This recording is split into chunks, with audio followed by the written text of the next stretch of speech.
Hey everyone, my name is Bob and I am here today to review this awesome 50mm EDF F-16 Thunderbird jet from bananahobby.com. I actually got this foam kit from toysonics.com, but it's the same thing as Banana Hobby's one. So first off, I want to thank Bailey from bananahobby.com for letting me do this flight review video, because essentially this is a 3-channel plane, and on the Banana Hobby site it says 4-channel. So I was wondering about it and she said I could go ahead and review it anyway. So first off, to start, I'm just going to go over just some of the main electronics that I use, and then I'll power it up and then we'll head it over to the flying field. So I have actually used a custom power system in this, as well as the radio system as well. So first off, I have 2 T-Pro 9-gram, well actually more like 13-gram Metal Gear servos, and I chose to use Metal Gear because this thing can go around probably 90 to 95 miles per hour at tops with the right wind conditions. You know, if you're going in and out of a dive, you go level with the tailwind, you can really, you know, put some stress on the servos. So I want to get some tougher Metal Gear ones just to make sure. And for the EDF power system I got, it's way in the back. 50mm Wimotech 4-blade EDF unit, and it's powered by a wicked brushless motor that's 5400 kV that I got from donsrc.com. It's a great motor, packs a ton of thrust, and I'm using it with a 3-cell battery. This Rhino 3-cell 1350 milliamp 30C battery right here. Great, it's a great battery because it has a decent weight with a pretty good milliamp rating with a high C rating. I always get a little bit of extra thrust because it's a 30C rating, and so I can, you know, really deliver just a pinch more power out of it. And the ESC is a 30 amp Exceed RC, and so it handles just fine. You know, it doesn't get too hot or anything. So far, no issues with that, so that handles just fine. And here under the hatch, which is, you know, it's got the magnet and the little tab, I've got an AR6210 Spectrum receiver. And you can kind of see here, it's sticking on the end here because it was a little big to fit in here. So I had to cut away some foam and a couple slots so that I could, you know, make room for the wires in here. So these slots here are for the antennas, keep it nice and safe from the wind at high speeds. So it handles just fine with it, no major wind resistance. And so it's a DSMX technology, the receiver. So instead of having 2.4 gigahertz channels to swap back and forth to, I think it's like 24 or something like that, way more, so you'll have way fewer chances of interference.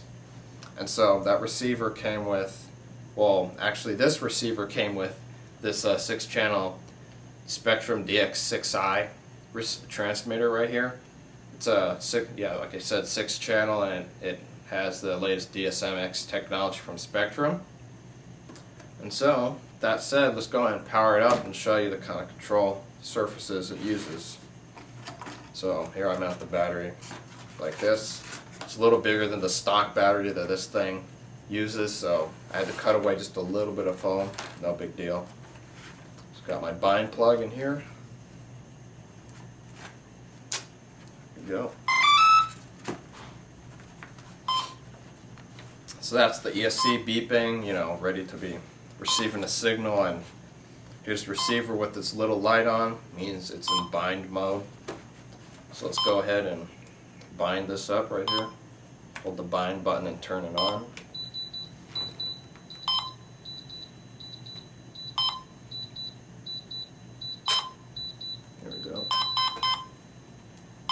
So now it's armed and ready. Just some of the control surfaces here.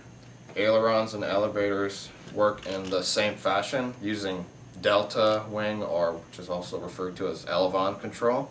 So you got pitch up, you know, nose down, roll to the left, roll to the right. And I actually had to tune down the roll rate a little bit because you got total of 4 surfaces here acting on the aileron. So it was really touchy on the ropes. Just the slightest little nick with this would really throw it off. So I had to turn it on expo to like 60%. But it handles just fine now. And so let's go ahead and turn on power right here. I had just another thing I want to say. I had a friend of mine in Southern California balance the motor in EDF just to get the least vibration out of it and the most power out of it too. So it has an interesting low, smooth, high pitched sound.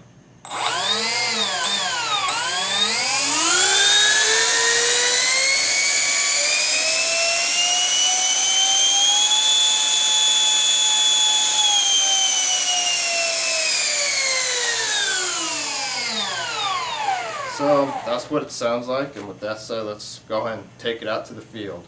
Good? Strong? Yep. Okay.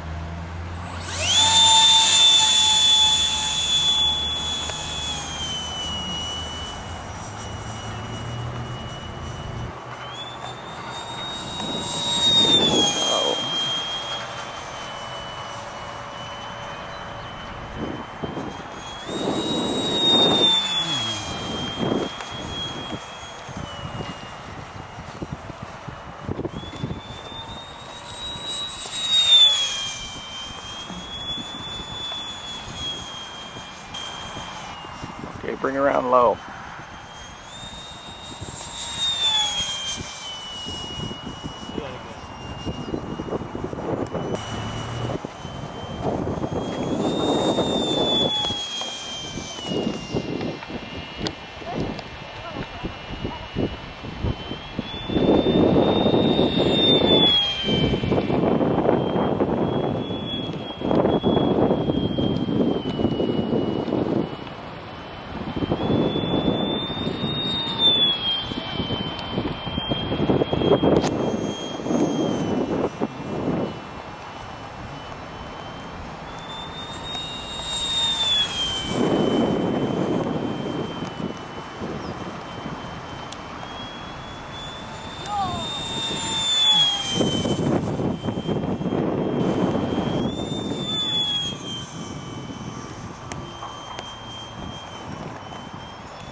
Well guys, there you have it. She flies very well, very stable, fast, easy to control, especially at low speeds like you saw on that landing. So overall I gotta say she's a really good flyer. Gotta give her some pretty high ratings. So have fun out there guys. I hope you enjoy this if you ever do consider getting one of these.